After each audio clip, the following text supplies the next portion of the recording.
السلام علیکم ورحمۃ اللہ وبرکاتہ۔ الحمد للہ رب العالمین والصلاة والسلام علی رسولہ الکریم، اما بعد، اعوذ باللہ من الشیطان الرجیم، بسم اللہ الرحمن الرحیم۔ قل هل يستوي الذين يعلمون والذين لا يعلمون، وقال النبي صلی اللہ علیہ وسلم خیرکم من تعلم القرآن وعلمہ۔ آج 15 اگست بروز سنیچر 2020 بمقام ضلعی مرکزی مسجد عثمان، جہاں الحمدللہ اللہ کے فضل و کرم سے علماء کی موجودگی میں اور حصول علم کے شوق و جذبے کے ساتھ آئے ہوئے تمام احباب، یہ اللہ رب العالمین کا بڑا ہی کرم ہے کہ جہاں اس پرفتن دور میں، جہاں ہر کوئی کسی نہ کسی فتنے میں پھنسا ہوا ہے، اور خصوصاً ایسے وقت میں کہ جہاں لوگوں کے عقائد کے ساتھ کھلواڑ کیا جا رہا ہے اور لوگ اپنے مفاد کے لیے، اپنی پبلسٹی کے لیے کوئی نہ کوئی ایسی باتیں لوگوں کے سامنے لاتے ہیں تاکہ وہ لوگوں کے مابین فیمس ہو جائیں، لوگوں کے درمیان مشہور ہو جائیں، اور ہم ان کی حقیقت کو نہیں جانتے۔ اور کئی لوگ ایسے ہوتے ہیں کہ ان کی چب زبانی کی وجہ سے ان کی باتوں میں پھنس جاتے ہیں اور ان کی بات کو آخری بات مان لیتے ہیں اور سمجھتے ہیں کہ جو یہ کہہ رہے ہیں وہی آخری بات ہے۔ تو ایسے حالات میں سرزمین کچھ پر بھوج شہر میں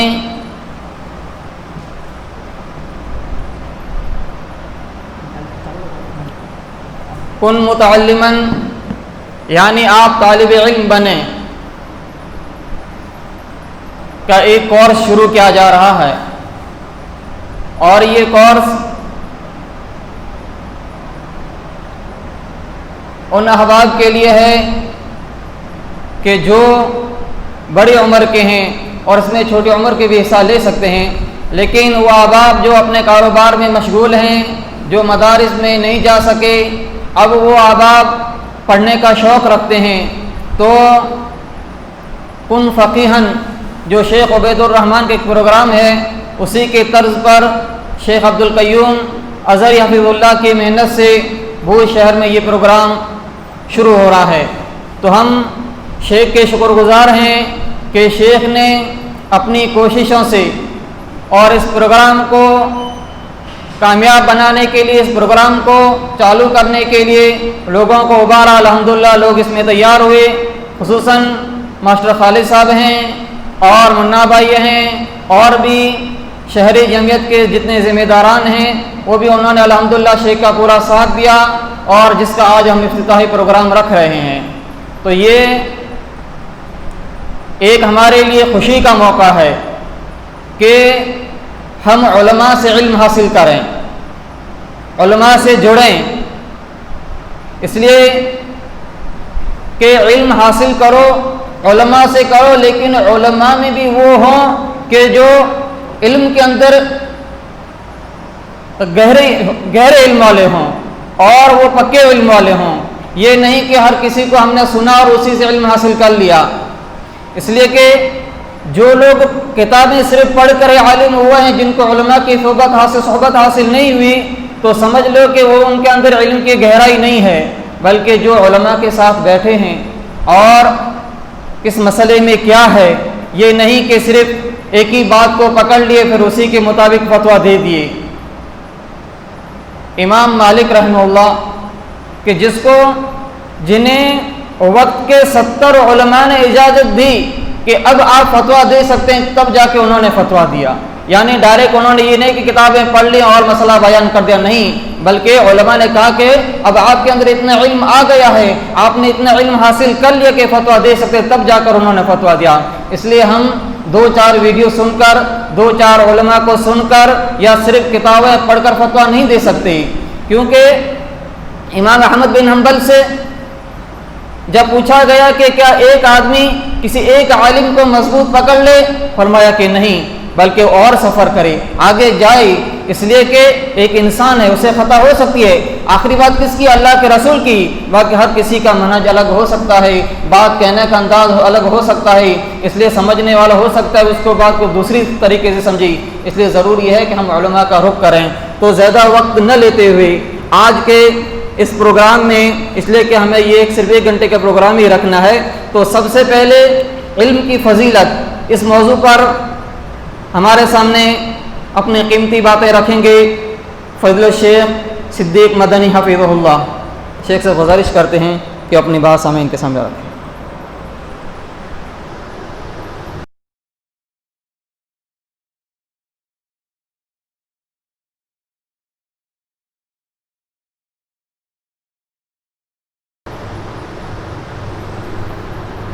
السلام علیکم ورحمۃ اللہ وبرکاتہ. الحمدللہ رب العالمین والصلاة والسلام علی سید الانبیاء والمرسلین محمد وعلی آلہ وصحبہ اجمعین ومن تبعہم بإحسان الی یوم الدین. اما بعد فقد قال اللہ تبارک و تعالی فی کلامہ المجید والفرقان الحمید. اعوذ باللہ من الشیطان الرجیم. بسم اللہ الرحمن الرحیم. وقال لهم نبيهم إن الله قد بعث لكم طالوت ملكا قالوا أنى يكون له الملك علينا ونحن أحق بالملك منه ولم يؤت سعة من المال قال إن الله اصطفاه عليكم وزاده بسطة في العلم والجسم والله يؤتي ملكه من يشاء والله واسع عليم. وقال النبي صلى الله عليه وسلم من يريد الله به خيرا يفقهه في الدين. وقال علیہ الصلاۃ والسلام فيما رواه عثمان بن عفان رضی اللہ عنہ قال سمعت رسول اللہ صلی اللہ علیہ وسلم خیرکم من تعلم القرآن وعلمہ. رواہ البخاری. محترم حاضرین، اللہ رب العالمین کی مختصر حمد و ثنا اور اس کے پیارے حبیب جناب محمد رسول اللہ صلی اللہ علیہ وسلم پر انگنت بے شمار لاتعداد درود و سلام کے بعد،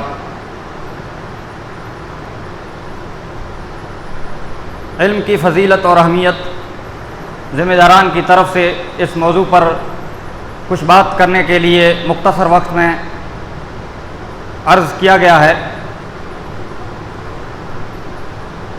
علم ایک نور ہے، علم ایک روشنی ہے، علم ایک سایہ ہے.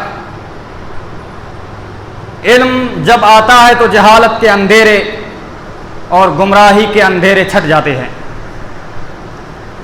علم انسان کو سیدھے راستے کی طرف رہنمائی کرتا ہے.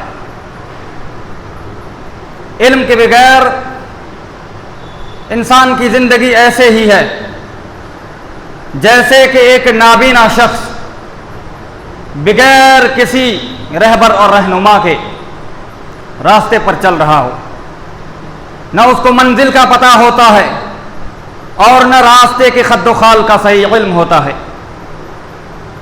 اندازہ لگائیے کہ کیا ایک نابینا شخص بغیر کسی رہبر اور رہنما کے اپنی منزل کو پا سکتا ہے؟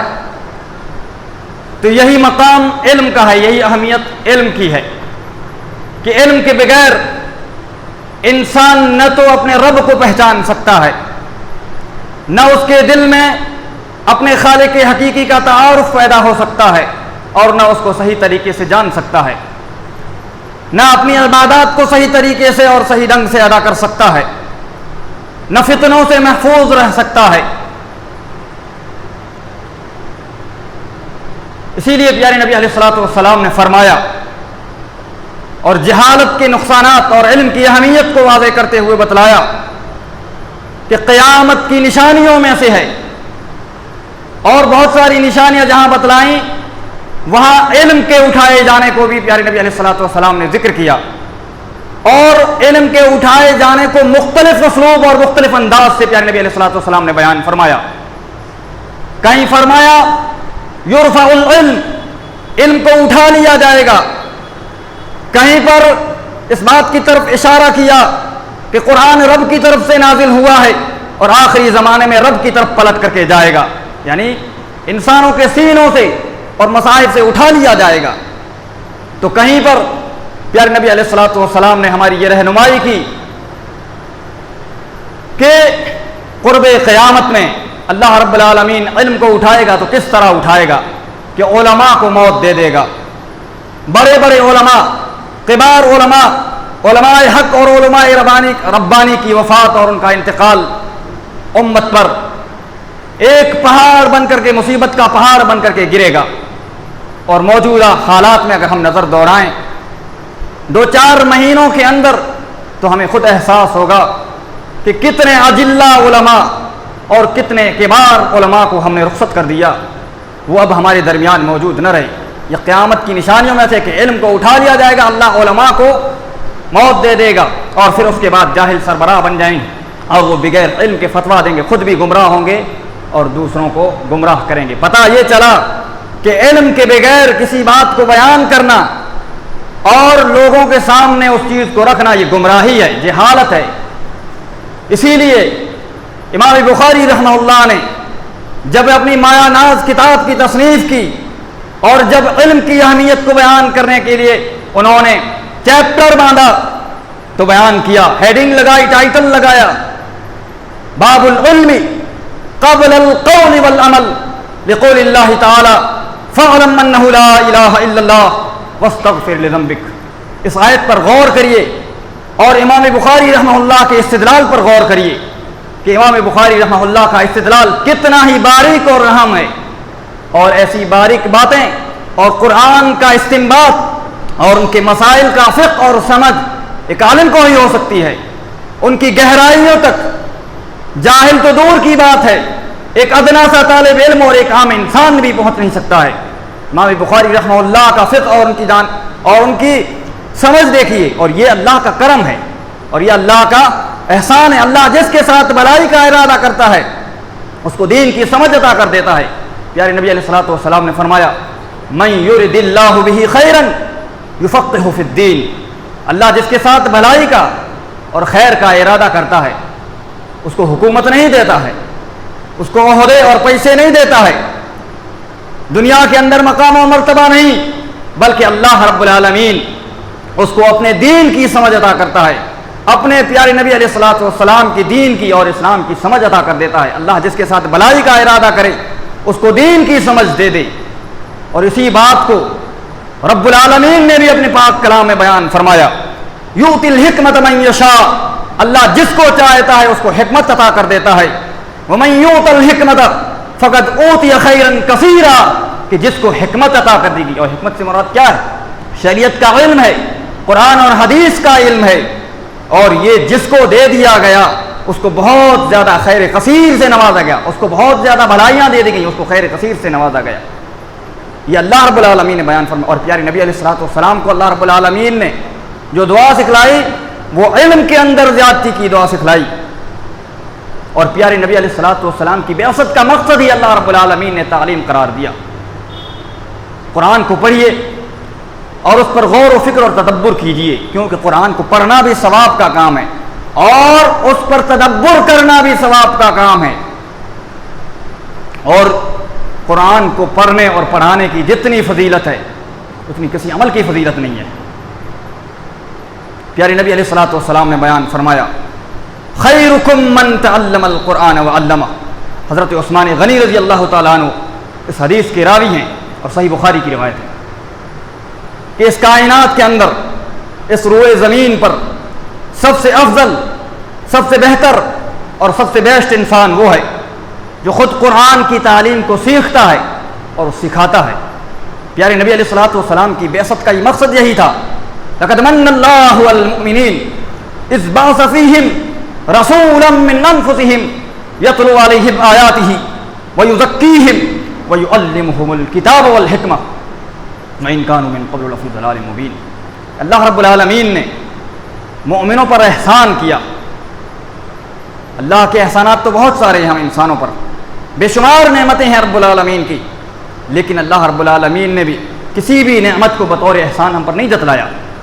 اگر کسی نعمت کو بطور احسان خصوصی طور سے اللہ رب العالمین نے ہمارے اوپر جتلایا اور اس نعمت کا خصوصی طور پر تذکرہ کیا، تو اس نعمت کا تذکرہ کیا کہ ہم نے مومنوں پر احسان کیا کہ ان کے درمیان انہی میں سے ان کے درمیان ایک رسول بھیجا۔ اور اس مقصد کو آپ دیکھیے کہ اللہ رب العالمین نے ایک ہی آیت کے اندر کتنے اسلوب سے اور کتنے انداز سے اللہ رب العالمین نے اس مقصد کو بیان فرمایا۔ لقد من اللہ علی المؤمنین اذ بعث فیہم رسولا من انفسہم یتلو علیہم آیاتہ ویزکیہم ویعلمہم الکتاب والحکمہ۔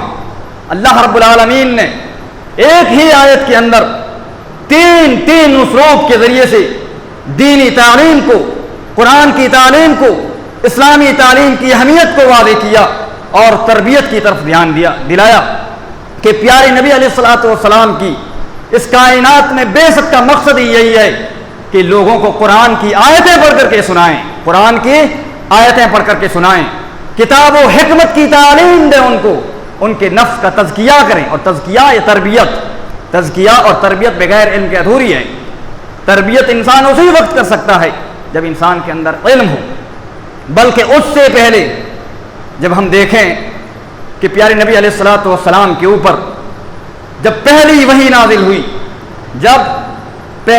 نازل ہوئی وہ مکمل کے مکمل پوری کمپلیٹ علم کی اہمیت کے اوپر ہے۔ مختصر آیتیں، چھوٹی سی 5 آیتیں اور 5 آیتیں علم کی اہمیت کو اجاگر کر رہی ہیں۔ پیارے نبی علیہ الصلوۃ والسلام کے اوپر پہلی وحی نازل ہوئی، اسلام کی ابتدا اور شروعات ہوئی۔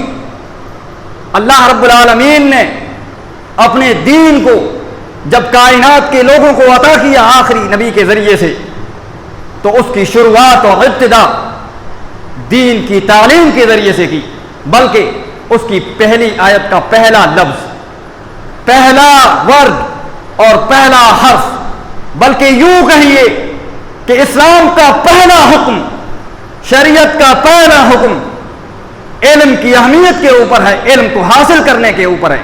اللہ رب العالمین نے قرآن میں سب سے پہلا جو حکم دیا، شریعت نے جو سب سے پہلا حکم مومنوں کے اوپر نازل کیا، وہ علم کو حاصل کرنا، کیونکہ پہلی وحی کی شروعات کس سے ہوتی؟ پہلا ہی لفظ اقرا، پڑھیے، حکم ہے، فعل امر ہے۔ عربی زبان جو جانتے ہیں وہ جانتے ہیں کہ یہ امر ہے، حکم ہے، آرڈر ہے اللہ رب العالمین کی طرف سے، اور پہلا آرڈر رب العالمین نے علم حاصل کرنے کے لیے دیا۔ اور انہی مختصر آیتوں کے اندر 2 بار رب العالمین نے علم کو حاصل کرنے کا حکم دیا۔ مختصر سی چھوٹی سی 5 آیتیں پہلی وحی، اور ان پہلی وحی کی 5 آیتوں کے اندر 2 بار رب العالمین آرڈر کر رہا ہے، اور دونوں بار پڑھنے کا، اقرا، اقرا، پڑھیے، اقرا بسم ربک الذی خلق، اللہ اکبر، پڑھیے۔ کیسا علم؟ آج لوگ کہتے ہیں کہ سارے علوم حاصل کرنا چاہیے ایک مسلمان کو، بالکل حاصل کرنا چاہیے، جائز ہیں، اس میں کوئی قباحت نہیں ہے، لیکن ہمارے دین کی شروعات جس علم کے ذریعے سے ہوئی، اقرا بسم ربک الذی خلق، پڑھیے اس رب کے نام سے، اپنے رب کو پہچانیے، علم کو حاصل کریے اپنے رب کے تعارف کے لیے، تاکہ تم اپنے رب کو حقیقی طور سے پہچان سکو اور اس کی عبادت کر سکو۔ گویا کہ اللہ رب العالمین نے جو پہلی وحی نازل کی وہ کس علم کے بارے میں ہے؟ وہ شرعی علم کے بارے میں ہے، دینی علم کے بارے میں۔ اقرا بسم ربک الذی خلق، اپنے اس رب کے نام سے پڑھیے جس نے آپ کو پیدا کیا۔ اللہ اکبر، اللہ نے کتنا باریک استدلال ہمارے سامنے واضح کیا ہے، بیان فرمایا، کتنا باریک نقطہ کہ اقرا بسم ربک الذی خلق، اس رب کے نام سے پڑھیے جس نے پیدا کیا۔ اللہ نے پیدائش کا ذکر کیا کہ ہم کو پیدا کیا ہے۔ پتہ یہ چلا کہ جب انسان دنیا میں آتا ہے، پیدا ہوتا ہے، تو انسان کو علم کی طرف زیادہ توجہ دینی چاہیے۔ اسی لیے اللہ رب العالمین نے پہلی وحی کی شروعات اسی سے کی۔ تو میرے بھائیوں، کہنے کا اور عرض کرنے کا مطلب یہ ہے کہ اللہ رب العالمین نے علم کی بہت ہی زیادہ اہمیت اور فضیلت بیان فرمائی۔ فضل العالم علی العالم فضل العالم علی العابد کفضلی علی ادناکم وفی روایت کفضل القمر لیلۃ البدر علی سائر الکواکب. ایک عالم کی فضیلت سنن ترمذی کی روایت ہے، غالباً حسن درجے کی روایت ہے. پیارے نبی علیہ الصلوۃ والسلام نے فرمایا کہ ایک عالم کی فضیلت ایک عابد کے اوپر. ایک عالم یعنی وہ عالم جو صرف فرائض کی پابندی کرتا ہے اور محارم سے اجتناب کرتا ہے، اور ایک عابد یعنی جو فرائض کے ساتھ ساتھ نوافل کا اہتمام کرتا ہے اور محارم کے ساتھ ساتھ مکروہات سے بھی بچتا ہے اور دوسری چیزوں سے پرہیز کرتا ہے، جو دن کو روزے رکھتا ہے اور رات کو اللہ کی عبادت کرتا ہے. ایک عبادت گزار کے اوپر، ایک تہجد گزار کے اوپر، ایک روزہ رکھنے والے کے اوپر، نفلی عبادتوں میں آگے بڑھنے والے کے اوپر ایک عالم کی، ایک عام عالم کی فضیلت یہ ہے جیسے کہ پیارے نبی علیہ الصلوۃ والسلام کی ادنا سے امتی کے اوپر، یا جیسے 14ویں رات کے چاند کی فضیلت ستاروں کے اوپر ہے. ایک عالم کی فضیلت ہے. اور بعض دوسری روایتوں سے پتہ چلتا ہے کہ علماء انبیاء کے وارث ہیں، علماء انبیاء کے وارث ہیں، اور انبیاء کے اوپر اللہ رب العالمین نے جو دین نازل کیا اس دین کے پہنچانے کی ذمہ داری ہے. تو میرے بھائیوں، اور اللہ کی کائنات میں اللہ سے ڈرنے والے سب سے زیادہ علماء ہوتے ہیں. انما یخشی اللہ من عبادہ العلماء. اللہ کی مخلوق میں، اللہ کے بندوں میں سب سے زیادہ ڈرنے والے علماء ہوتے ہیں. علم کی بہت ہی زیادہ فضیلت ہے. ہمیں علم کو سیکھنے اور اس کو سمجھنے اور اس پر عمل کرنے کی ضرورت ہے، کیونکہ علم سے جہالت کے اندھیرے چھٹ جاتے ہیں. اللہ رب العالمین ہمیں کہنے اور سننے سے زیادہ عمل کی توفیق نصیب فرمائے. آمین. تقبل یا رب العالمین. اقول قولی ھذا واستغفر اللہ لی ولکم ولسائر المسلمین من کل ذنب فاستغفروہ انہ هو الغفور الرحیم.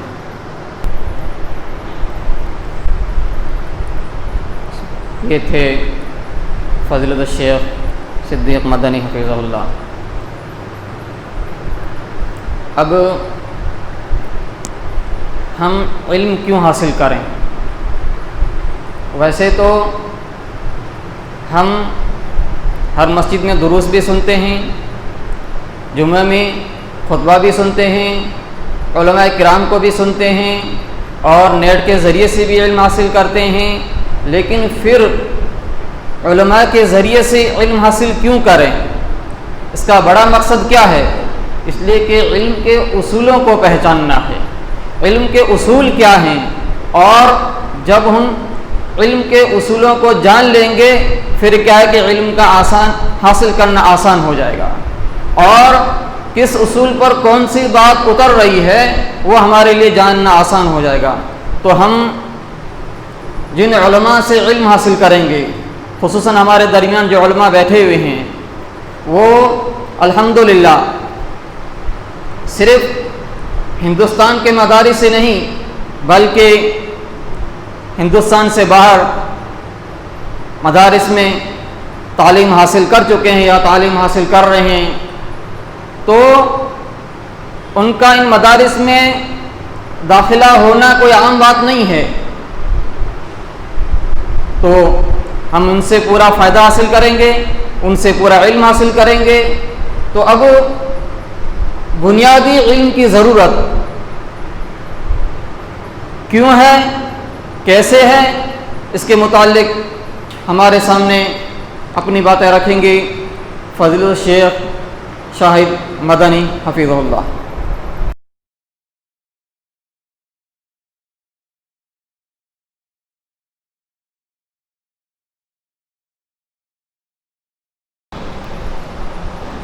السلام علیکم ورحمۃ اللہ.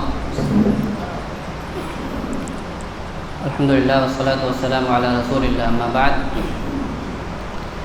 معزز سامعین، ہم سب جانتے ہیں کہ جس مقصد کے لیے ہم سب یہاں جمع ہوئے ہیں سب پر واضح ہے. بنا کسی تمہید کے میں یہ باتیں، کچھ ایسی باتیں رکھنا چاہوں گا جس کے ذریعے سے ہم یہ سمجھ سکیں کہ اصولی بنیادی علم کا حاصل کرنا ضروری کیوں ہے. کسی مسلمان کا اپنی نماز پڑھنے سے پہلے اصولوں کو جان لینا، قواعد کو جان لینا، ضوابط کو جان لینا ضروری کیوں ہے. ہم علماء سے انشاءاللہ آگے کے ہفتوں میں سیکھیں گے، اصول ضوابط سیکھیں گے. تفسیر کے اصول سیکھیں گے، عقیدے کے اصول و ضوابط سیکھیں گے، منہج سلف کے کیا اصول و ضوابط ہیں وہ سیکھیں گے، فقہ کے اصول و ضوابط سیکھیں گے، مقاصد شریعہ کیا کیا ہیں وہ سب سیکھیں گے انشاءاللہ۔ ان سب کا فائدہ کیا ہونے والا ہے ان کو سب جمع تو نہیں کیا جا سکتا، لیکن جو سب سے اہم ہیں ان کو 2-3 نکات میں لکھ کر کے لایا ہوں، وہ بیان کر دینا مناسب سمجھتا ہوں۔ سب سے پہلی جو چیز ہے اصول سیکھنے کا سب سے بڑا جو فائدہ ہے وہ یہ کہ ہم خود ہمارا اسلام پر جو عقیدہ ہے، ہمارا جو ایمان مضبوط ہو، ہمارا عقیدہ مضبوط ہو، اور کوئی فتنہ ہمیں ہمارے ایمان سے بھٹکا نہ سکے، ہمارے ایمان کو کمزور نہ کر سکے، اور جب ہم پر آزمائشیں آئیں تو ہم ان آزمائشوں پہ کھرے اتریں، ہمیں کوئی دنیا کی کوئی لالچ کوئی خوف ڈرا نہ سکے، ہمیں اپنے اصولوں سے اپنے ضابط سے پھیر نہ سکے۔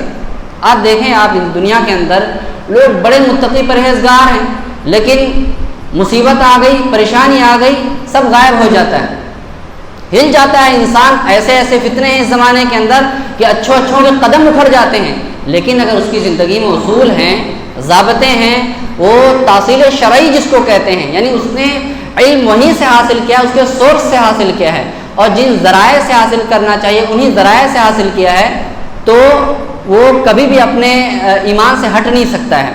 تو سب سے بڑا فائدہ یہ ہے اصول و ضوابط کے سیکھنے کا کہ آدمی خود اپنا عقیدہ مضبوط کرے، اپنا ایمان مضبوط کرے۔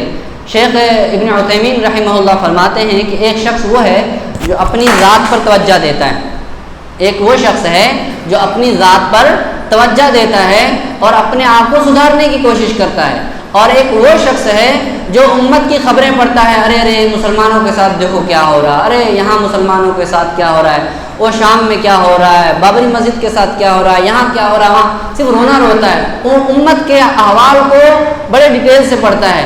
ابن عثیمین فرماتے ہیں کہ دونوں میں افضل کون ہے؟ دونوں میں وہ افضل ہے جو اپنے آپ کو سدھار رہا ہے، وہ نہیں جو امت کا رونا رو رہا ہے، دنیا بھر کی خبریں دیکھ رہا، دن بھر نیوز چینل پہ بیٹھا ہوا، ارے مسلمانوں کے ساتھ تو غلط ہو گیا، ریلیاں نکالنے کی کوشش کر رہا ہے، یہ ہو گیا وہ ہو گیا، دنیا رونا روتا ہے۔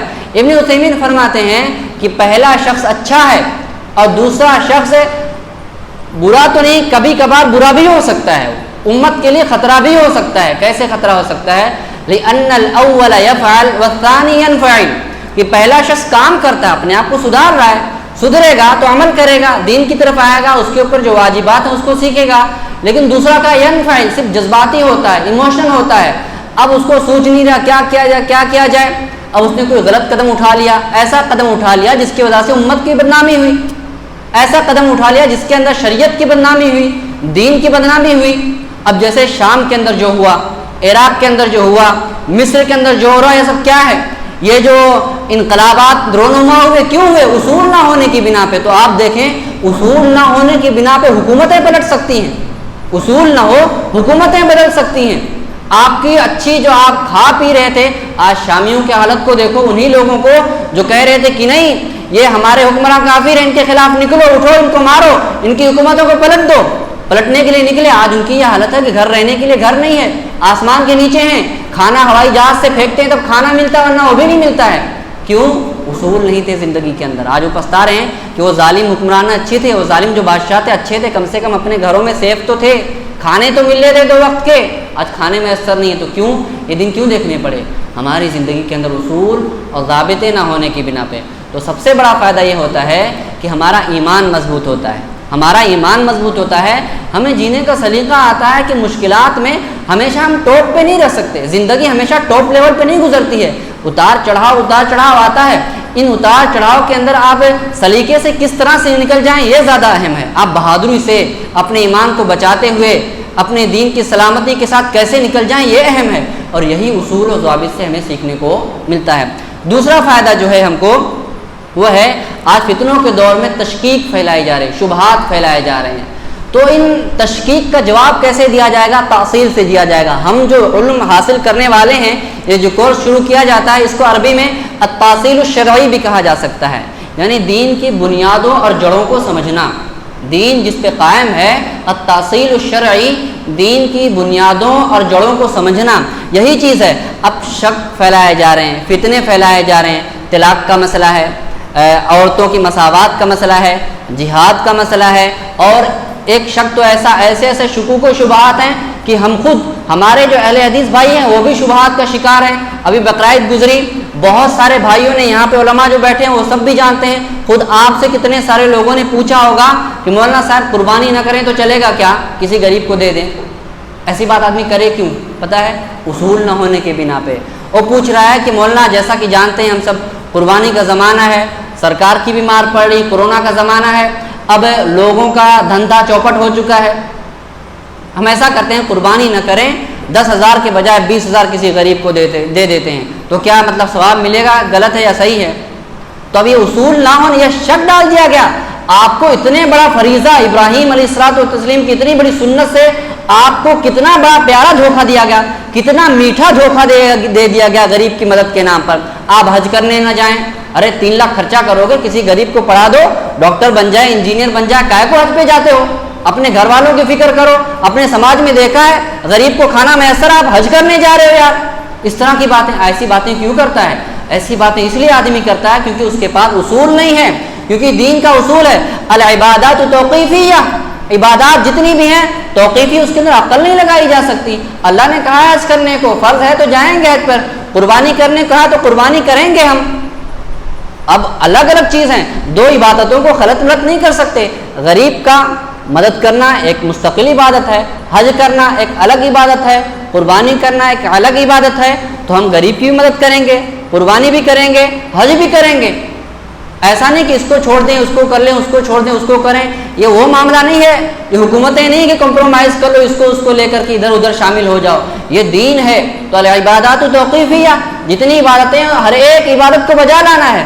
جب فرض ہو گئی اس کو کرنا ہے, اس کا کوئی بدل نہیں ہو سکتا ہے, اس کا بدل نہیں ہو سکتا.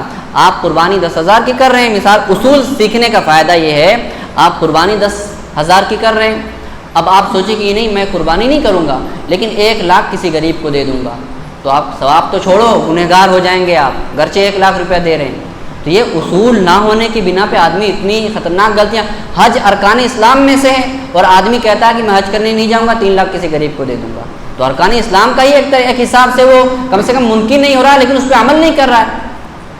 تو یہ دوسرا فائدہ یہ ہے کہ جو شکوک و شبہات کے زمانے میں ہمارے پاس جب اصول ہوں گے تو ہمیں ادھر ادھر بھاگنے کی ضرورت نہیں ہوگی, پریشان ہونے کی ضرورت نہیں ہوگی. جیسے بھی کوئی آپ کو دھوکہ دینے کی کوشش کرے گا, دین کے اندر اپنی عقل دخل کرنے کی کوشش کرے گا, آپ فوراً کہہ دیں گے کہ یہ بھٹک رہا ہے, یہ پٹری سے اتر رہا ہے, آپ فوراً پکڑ لیں گے. تو اصول و ضابط کے سیکھنے کا دوسرا فائدہ یہ ہے. تیسرا فائدہ یہ ہے اصول و ضابط کے سیکھنے کا کہ ہم کو اہم اور مہم کی فرق سمجھ میں آتی ہے کہ ضروری کیا ہے اور زیادہ ضروری کیا ہے. ضروری کیا ہے اور زیادہ ضروری کیا ہے. نماز کی اب اس اصول پہ ہم یہ پرکھیں. اب تبلیغی جماعت ہیں ہمارے بھائی لوگ, ان کی کوششیں ہیں, نمازی لوگ بن جاتے ہیں, صدقات و زکوٰۃ کرنے لگ جاتے ہیں. وہ کہتا ہے بھائی میں نمازی کیوں تو دعوت دے رہا ہوں لوگوں کو, صدقات و زکوٰۃ ہی کہہ رہا ہوں, اکرام مسلم, میں کہتا ہوں کہ مسلم کی عزت کرو, کیا برا کہہ رہا ہوں. ہم ان سے یہی کہتے ہیں. اب اصول پہ وہ کھڑے نہیں اتر رہے ہیں, وہ ایک جو ضروری چیز ہے اس کی دعوت تو دے رہے ہیں, لیکن اس سے بھی زیادہ ضروری کیا چیز ہے, عقیدے کی طرف بلاتے ہی نہیں لوگوں. عقیدہ ہے ہی نہیں. آپ کسی مشرک سے نماز پڑھا لو, کیا فائدہ ہے؟ آپ کسی مشرک سے نماز پڑھا لو, کیا فائدہ ہے؟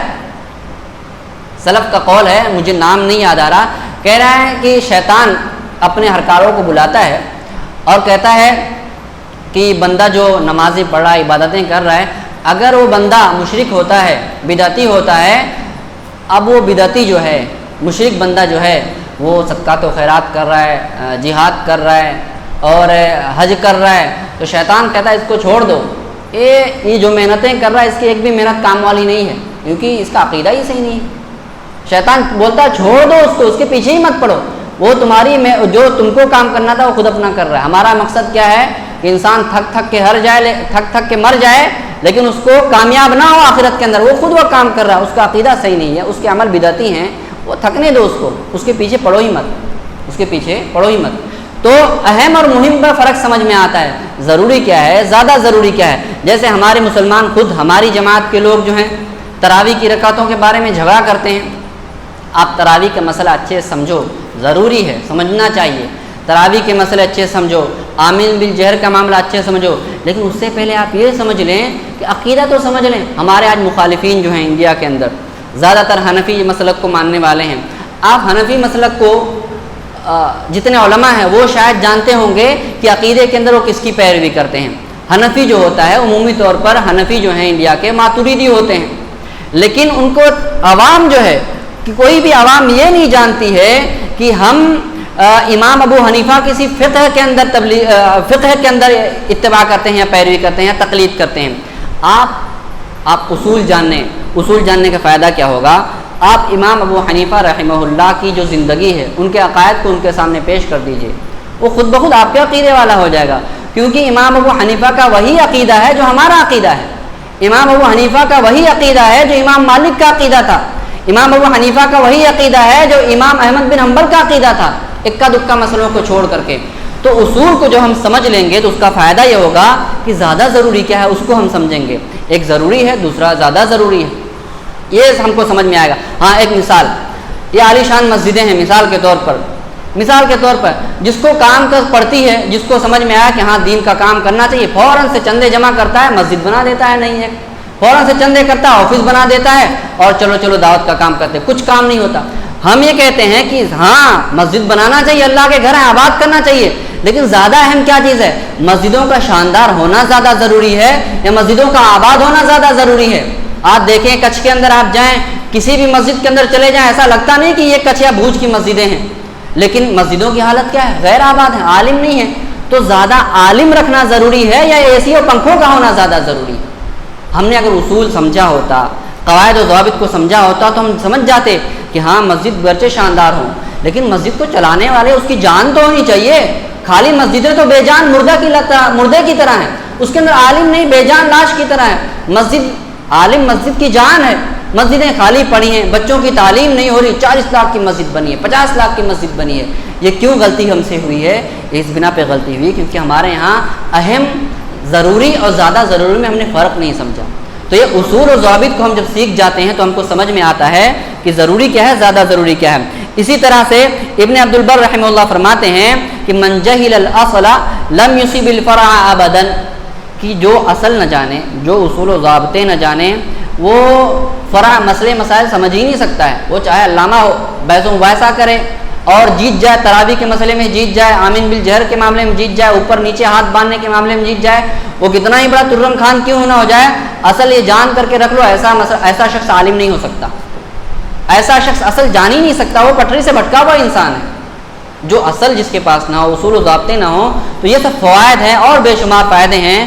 تو یہ سب فائدے اگر ہم، یہ جو کورس شروع کیا گیا ہے 2 سے 4 سال کا جو بھی ہے، اگر ہم شروع سے لے کر کے آخر تک ان علماء سے جڑے رہیں گے تو انشاءاللہ اس کی خیرات و برکات خود ہم اپنی زندگی کے اندر مشاہدہ کریں گے.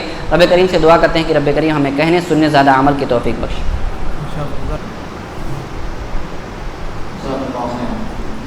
یہ تھے فضل شیخ صاحب مدنی حفظہ اللہ. اب شیخ نے ہمارے سامنے اصولوں کی بات بیان کی، یعنی ہمیں اصولوں کا جاننا ضروری ہے، اور ہمارا یہ کورس جو ہے یہ انہی کے متعلق ہے. یعنی عقیدہ ہو یا حدیث ہو یا عربی ادب ہو، ان تمام کے اصول قواعد کیا ہیں، ان کے اصول کیا ہیں، اور آہستہ آہستہ یہ کورس انشاءاللہ بڑھتا جائے گا. تو علماء کی موجودگی میں انشاءاللہ جس طرح سے مدارس میں طلبہ علم حاصل کرتے ہیں، اسی طرز پر انشاءاللہ ان علماء کے مابین اپنے دوستوں کی طرح آپ کو انشاءاللہ یہ علماء علم پہنچائیں گے، اور یہ کبھی بھی آپ کے سامنے یہ نہیں ثابت کریں گے کہ یہ علماء اور آپ طالب علم ہیں، بلکہ دوست و احباب کی طرح جس طرح سے بھی آپ ان کے سامنے اپنے مسائل رکھیں گے، جو بات سمجھ میں نہ آئے گی وہ رکھیں گے، انشاءاللہ اپنی پوری کوشش کے ساتھ وہ آپ کو سمجھانے کی بھرپور کوشش کریں گے. تو اصولوں کا جاننا ضروری ہے، اس لیے کہ اصول نہ ہو تو انسان بھٹک بھی سکتا ہے. اب جیسے کوئی انسان ہے نماز پڑھ رہا ہے، اللہ کی خوب عبادت کر رہا ہے، اب اس کے سامنے کوئی سفید پوش، بالکل سفید لباس والا، نورانی چہرے والا کوئی یا خواب میں مسلسل آئے یا حقیقی آئے اور کہے کہ اللہ آپ کی عبادت سے، آپ کی نماز سے خوش ہو گیا ہے، اب آپ کو نماز پڑھنے کی ضرورت نہیں ہے۔ اگر انسان کو اصول نہیں معلوم ہوگا تو فوراً راضی ہو جائے گا، لیکن اگر اصول معلوم ہوگا تو فوراً جان جائے گا کہ جب اللہ کے رسول ہی کو معاف نہیں تھی تو میری کہاں سے عبادت ہے۔ اس لیے تو ضروری ہے کہ ہم ان باتوں کو جانیں اور ہر کسی کی سنی سنائی ہوئی باتوں پر اعتبار نہ کریں۔ انشاءاللہ جب اصول آئیں گے تو ہمارے سامنے تمام کی تمام باتیں آسان ہو جائیں گی۔ اب اکثر ہم علم کیا ہے کہ دوسری زبانوں سے حاصل کرتے ہیں، اور علم جو ہے وہ عربی زبان میں ہے، اور پھر عربی زبان کا جو ترجمہ ہوتا ہے وہ انگلش میں ہوتا ہے یا دوسری زبانوں میں ہوتا ہے، پھر اس کے بعد ہم جا کر علم حاصل کرتے ہیں۔ تو اب بیچ میں ترجمہ کرنے والا بندہ کیسا ہے؟ اس لیے کہ ہمیں عربی تو آتی نہیں، تو اب ہم کس کا اعتبار کریں گے؟ اس بندے کا اعتبار کریں گے جس نے ہمیں انگریزی میں ترجمہ کر کے مسئلہ بیان کیا ہے۔ تو اب ہم کیا ہے کہ شیخ کو تو جانتے نہیں انہوں نے عربی میں کیا کہا، اس لیے جس نے انگریزی میں ترجمہ کیا ہے ہم کیا سمجھیں گے کہ شیخ نے وہی کہا ہے۔ اس لیے کیا ہے کہ ہم لوگ اکثر اس میں لڑکھڑا جاتے ہیں۔ تو ضروری ہے کہ ہم عربی علم حاصل کریں تاکہ بیچ میں جو سیشن ہے، جو لوگ ترجمہ کر کے لوگوں کو ورکلا رہے ہیں ان سے ہٹ جائیں، اور علماء جو بات حق و سچ بیان کر رہے ہیں اس کو سمجھ سکیں۔ تو اس کی ضرورت کس میں ہے؟ عربی علم کو سیکھنے میں۔ تو عربی علم کی ضرورت کیوں ہے؟ تو اس پر ہمارے سامنے اپنی باتیں رکھیں گے فضیلت الشیخ ہاشم مدنی حفظہ اللہ۔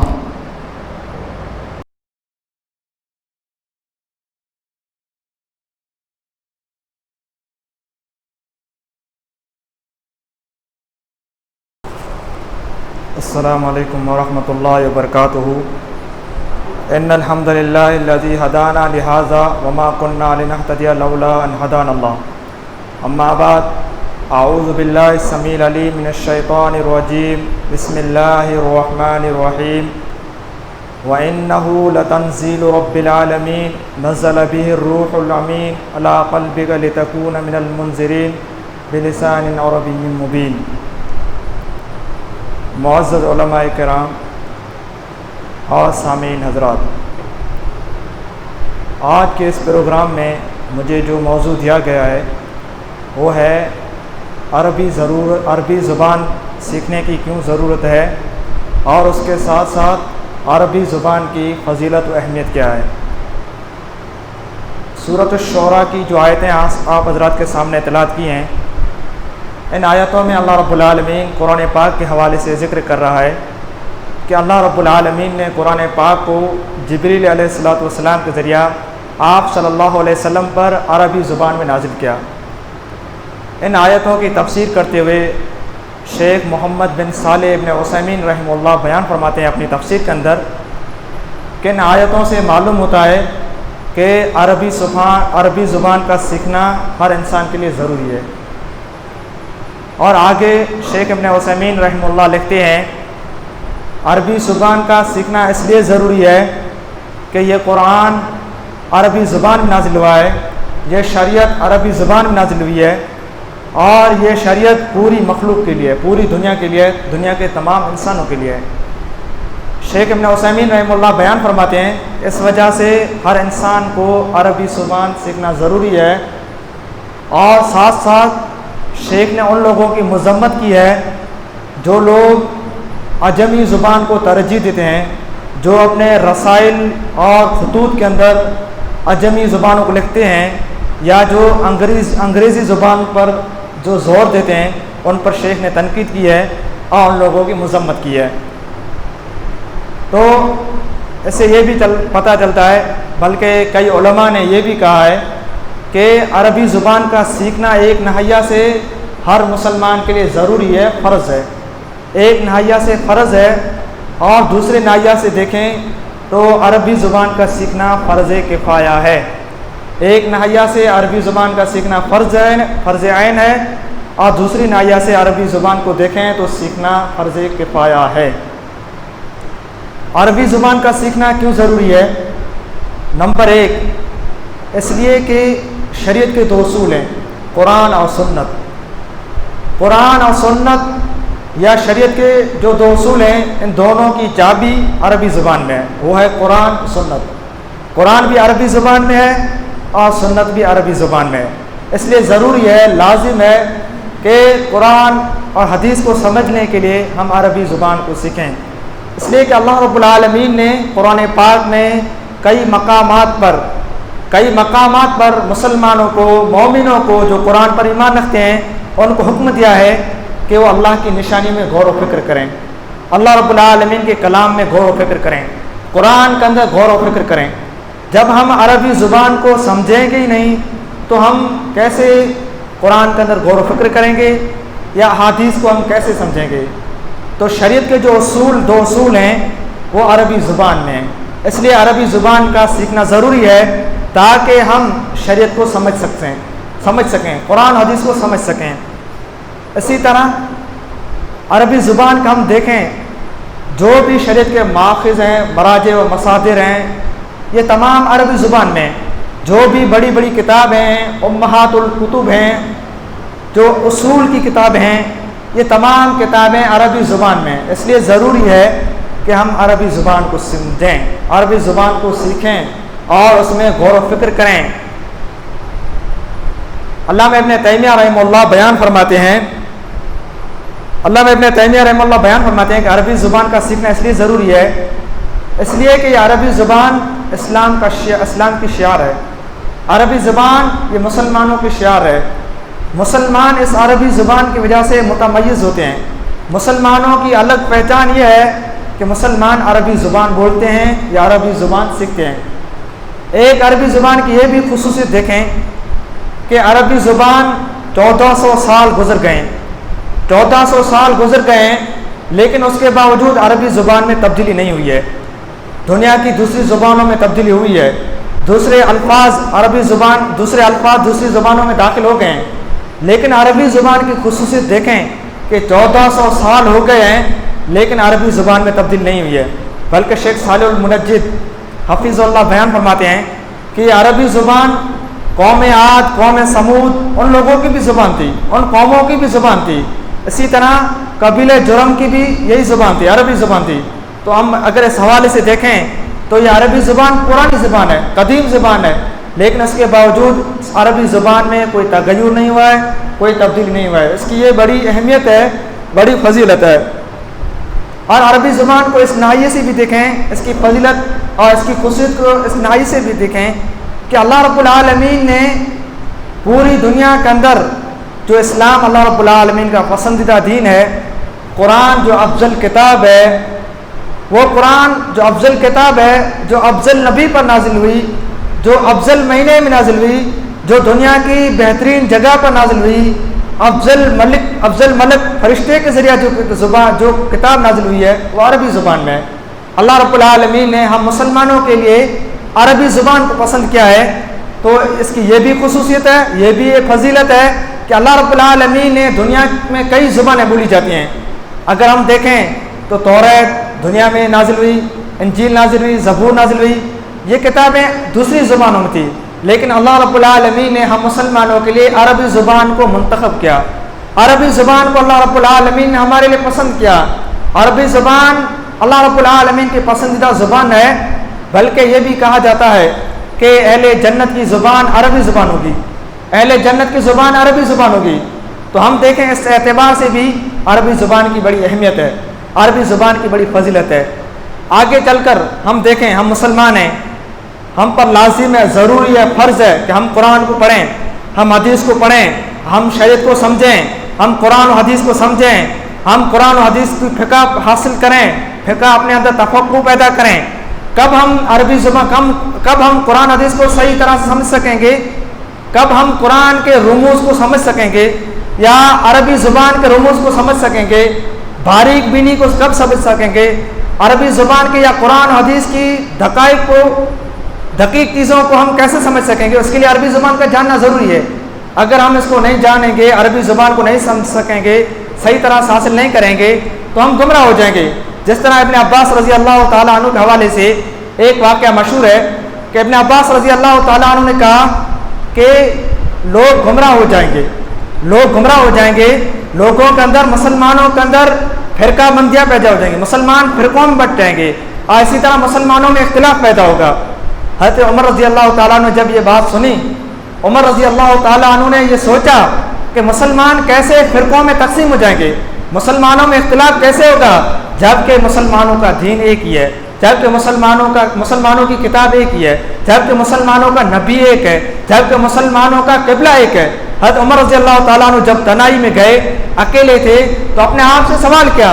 حضرت عمر رضی اللہ تعالیٰ عنہ کچھ نہ سمجھ سکے، اپنے عباس رضی اللہ تعالیٰ عنہ کو بلوایا، منگوایا، اس کے بعد اپنے عباس رضی اللہ تعالیٰ عنہ سے بحث کی کہ کس طرح لوگ گمراہ ہوں گے، جبکہ قبلہ ایک ہے، نبی ایک ہے، کتاب ایک ہے، اسلام ایک ہے، کس طرح مسلمان گمراہ ہوں گے، یا مسلمان کس طرح فرقوں میں بٹیں گے، مسلمانوں میں اختلاف کیسے ہوگا۔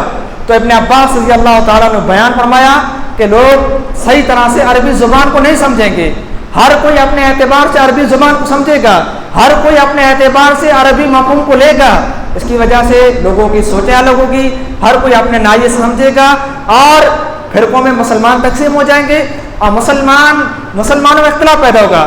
اگر ہم لوگ دیکھیں آج مسلمان جو فرقوں میں بٹے ہیں، اس کا ایک سبب یہ ہے کہ ہر کوئی اپنے عقل کے اعتبار سے، ہر کوئی اپنے زاویے کے اعتبار سے قرآن حدیث کو سمجھتا ہے، اس وجہ سے مسلمان گمراہ ہو گئے۔ تو قرآن عربی زبان کو سمجھنا ضروری ہے، اگر عربی زبان کو ہم نہیں سمجھیں گے تو کس طرح ہم گمراہ ہوں گے، کس طرح ہم عربی زبان کو نہیں سمجھیں گے، قرآن کے رموز کو کیسے سمجھ سکیں گے، قرآن بھی ہم غلط پڑھیں گے، اس کی تفسیر بھی غلط ہوگی۔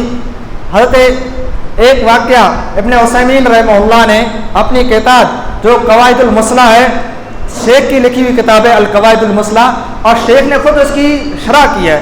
اسی طرح ابن عثیمین رحمہ اللہ نے اپنی تفسیر کے اندر قرآن پاک کی آیت والسارق والسارقۃ فاقطعوا ایدیہما جزاء بما کسبا نکالا من اللہ واللہ عزیز حکیم، اس آیت کی تفسیر میں لکھتے ہیں کہ ایک شخص، ایک قاری قرآن پاک کی اس آیت کی تلاش کر رہا تھا، والسارق والسارقۃ فاقطعوا ایدیہما جزاء بما کسبا نکالا من اللہ واللہ غفور رحیم۔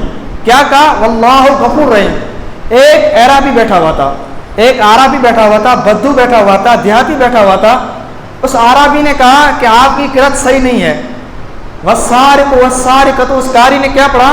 والسارق والسارقۃ فاقطعوا ایدیہما جزاء بما کسبا نکالا من اللہ واللہ غفور رحیم، واللہ غفور رحیم۔ اس دیہاتی نے کہا، عربی نے کہا کہ آپ نے صحیح نہیں پڑھا ہے، آپ نے صحیح نہیں پڑھا ہے، آپ کی قرأت صحیح نہیں ہے، آپ دوسری مرتبہ پڑھیں۔ تو اس قاری نے دوسری مرتبہ اسی آیت کی قرأت کی، وہی پڑھا واللہ والسارق والسارقۃ فاقطعوا ایدیہما جزاء بما کسبا نکالا من اللہ واللہ غفور رحیم، دوسری مرتبہ بھی یہی پڑھا۔ تو اس عربی نے کہا کہ ابھی بھی آپ نے صحیح نہیں پڑھا ہے، آپ کی قرأت صحیح نہیں ہے، آپ نے درست نہیں پڑھا ہے۔ تیسری مرتبہ قاری کو کہا کہ آپ تیسری مرتبہ پڑھیں، تو اس نے پڑھا والسارق والسارقۃ فاقطعوا ایدیہما جزاء بما کسبا نکالا من اللہ واللہ عزیز حکیم، واللہ عزیز حکیم۔ پہلے کیا پڑھا؟ واللہ غفور رحیم، دوسری مرتبہ پڑھا، دوسری مرتبہ یہی پڑھا واللہ غفور رحیم، جبکہ قرآن میں کیا ہے؟ واللہ عزیز حکیم۔ اس عربی کو پوچھا گیا کہ آپ تو عربی ہیں، پڑھے ہوئے نہیں ہیں، آپ کو کیسے معلوم ہوا، کیسے پتہ چلا کہ واللہ غفور رحیم نہیں ہے؟ تو اس نے کہا کہ اگر اللہ رب العالمین غفور رحیم ہوتا، اس نے جو الفاظ کہے کہ اللہ عز و حکم قطع وَإِن غفر ورحم ما قطع، اللہ عزیز ہے، غالب ہے، اور اللہ رب العالمین حکیم ہے، حکمت والا ہے، اس لیے اللہ نے حکم دیا کہ چور کے ہاتھ کاٹے جائیں۔ اگر اللہ رحم کرتا اس چور پر یا اس کو معاف کر دیتا تو یہ حکم نہ دیتا کہ اس کے ہاتھ کاٹے جائیں۔ تو دیکھیں ہم لوگ اس عربی نے کیسے سمجھا کہ قرآن کی آیت غلط پڑھی جا رہی ہے، قرآن کی جو آیت ہے غلط پڑھی جا رہی ہے، عزیز الحکیم کی جگہ غفور رحیم پڑھا جا رہا ہے۔ اگر ہم عربی زبان کو نہیں سمجھیں گے تو ہم کو کیسے معلوم ہوگا کہ عزیز الحکیم کب آتا ہے، غفور رحیم کب آتا ہے؟ تو اس لیے اس ناحیے سے عربی زبان کا جاننا ضروری ہے۔ عربی زبان دنیا کی بہترین افضل زبان ہے، اور زمانے جاہلیت کے اندر یا آپ صلی اللہ علیہ وسلم کے زمانے میں عربی زبان جو اشعار ہیں، بڑے بڑے میلے لگائے جاتے تھے اور اس میں اشعار پیش کیے جاتے تھے۔ عربی زبان دنیا کی فصیح زبان ہے، اس سے کوئی فصیح زبان نہیں ہے، اس سے بہتر کوئی دنیا کی زبان نہیں ہے۔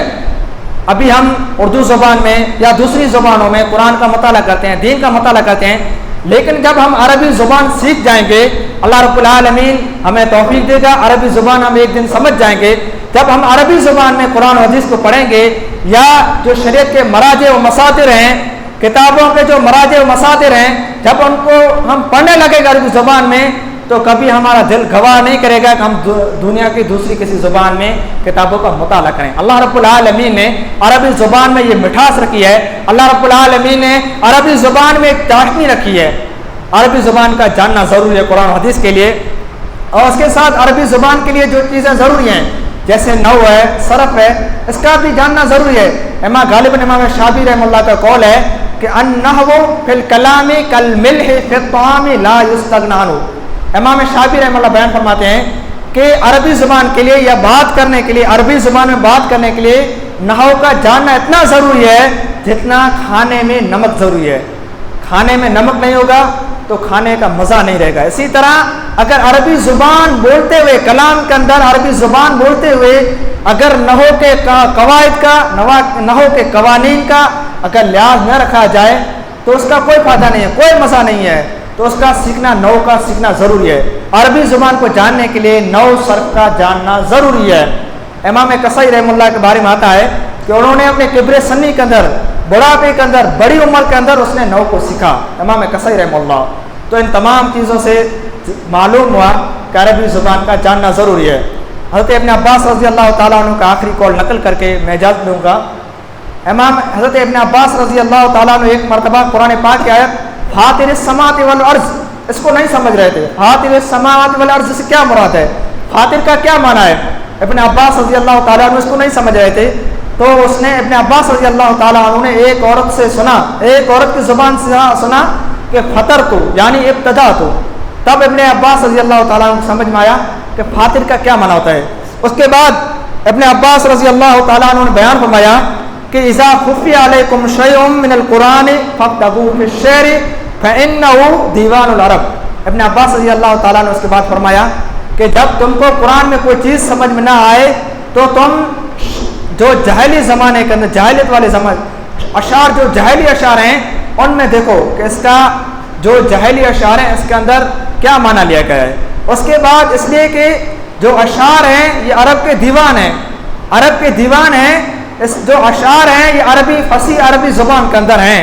تو اس سے تم جب قرآن کی کوئی چیز سمجھ نہ آئے تو عرب کے جو اشعار ہیں، عربی زبان میں جاہلی جو اشعار ہیں تو ان کو دیکھو کہ اس میں کیا معنی مراد دیا گیا ہے۔ اس طرح سے بہت ساری چیزیں ہیں، جو وقت زیادہ نہیں ہے تو عربی زبان کا سیکھنا ضروری ہے۔ اور سلف کے کئی اقوال موجود ہیں۔ ابن عباس، حضرت عمر رضی اللہ تعالیٰ عنہ کے بارے میں آتا ہے، عمر رضی اللہ تعالیٰ عنہ نے حکم دیا کہ تم عربی زبان کو سیکھو، عربی زبان کو سیکھو، جس طرح تم فرائض کو سیکھتے ہو اسی طرح عربی زبان کو سیکھو، تاکہ تم عربی زبان میں لحن سے بچ سکو۔ لحن کی دو قسمیں ہیں، لحن جلی اور لحن خفی، تاکہ تم قرآن کے اندر یا عربی زبان کے اندر لحن سے بچ سکو۔ اور صحابہ اکرام کے بارے میں آتا ہے کہ اپنے بیٹوں کو عربی زبان سکھاتے تھے، اور اگر کوئی لحن یا کوئی غلطی پیش آ جاتی تو ٹوکتے تھے، منع کرتے تھے، ان کو سمجھاتے تھے۔ تو عربی زبان کا سیکھنا ضروری ہے، اس کے بغیر کوئی ہمارا چارہ نہیں ہے۔ ہم مسلمان ہیں، اگر ایک ناحیے سے دیکھیں شریعت کو سمجھنے کے لیے عربی زبان سیکھنا ضروری ہے، اور اسی طرح علماء نے عربی زبان سیکھنے کو فرض کفایہ بھی کہا ہے۔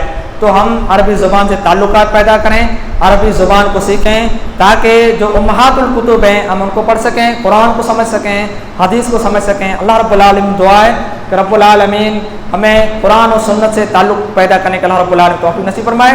رب العالمین قرآن و حدیث جس طرح نازل ہوا ہے اسی طرح ہمیں سمجھنے کی اللہ رب العالمین توفیق نصیب فرمائے۔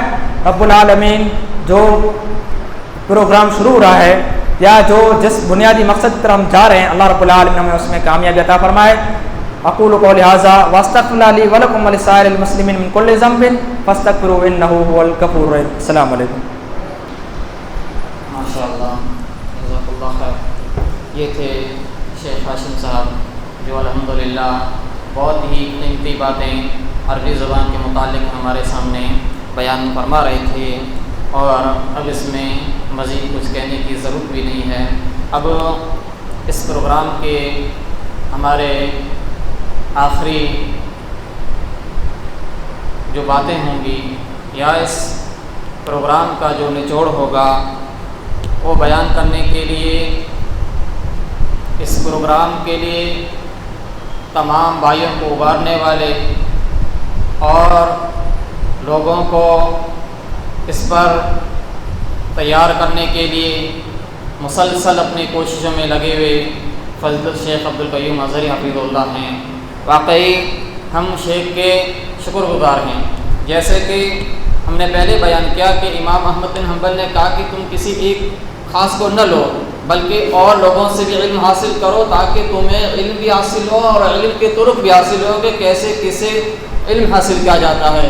تو اگر ہمارے شیخ ہمارے درمیان یہیں رہتے اور ممبئی کا سفر نہ کرتے، شیخ عبید الرحمن کے یہاں یہ پروگرام نہ دیکھتے تو شاید ہمارے یہاں یہ پروگرام شروع نہ ہوا ہوتا، لیکن شیخ نے وہ پروگرام دیکھا۔ وہاں پہ الحمدللہ شیخ کے دروس ہوتے ہیں اور شیخ ہر مہینے بمبئی کا سفر بھی کرتے ہیں اور وہاں الحمدللہ طلبہ شیخ سے کافی استفادہ بھی کرتے ہیں۔ تو آج انشاءاللہ ہمارے سامنے شیخ اپنی قیمتی باتیں رکھیں گے اور انشاءاللہ ہم بھی شیخ سے پورا استفادہ کریں گے، اس لیے کہ جس طرح سے باہر کے لوگ علم حاصل کر رہے ہیں تو ہمارے نوجوانوں بھی الحمدللہ وہی جوش و جذبہ ہے اور انہیں بھی عربی سیکھنے کا ایک شوق ہے۔ انشاءاللہ اللہ ہماری یہ شوق پورا کرے گا اور جس طرح سے علم اللہ رب العالمین نے عربی زبان میں نازل کیا ہے تو انشاءاللہ اسی کو اسی طرح سے سیکھنے کی پوری کوشش کریں گے۔ اب میں شیخ کو دعوت دیتا ہوں کہ شیخ آئیں اور ہمارے سامنے اپنی قیمتی باتیں رکھیں۔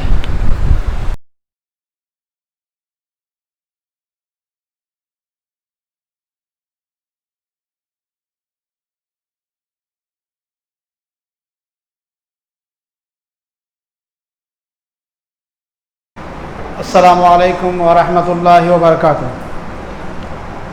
الحمد للہ رب العالمین والصلاة والسلام علی رسولہ الکریم وبعد۔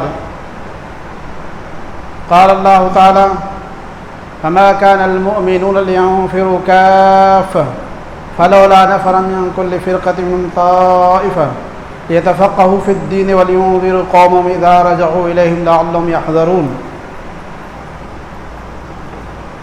سب سے بڑا احسان اللہ رب العالمین ہی کا ہے۔ وما بکم من نعمت فمن اللہ، جو بھی تمہارے اوپر نعمت ہے وہ اللہ کی طرف سے ہے۔ تو جو کچھ الحمدللہ ہم دیکھ رہے ہیں یا ہو رہا ہے یا ہوگا، یہ سب اللہ کا فضل و کرم ہے، ساری نعمت اللہ ہی کی طرف سے ہے۔ انسان کوشش کرتا ہے، اگر نیت سچی ہے تو اللہ اس کو اجر دے گا۔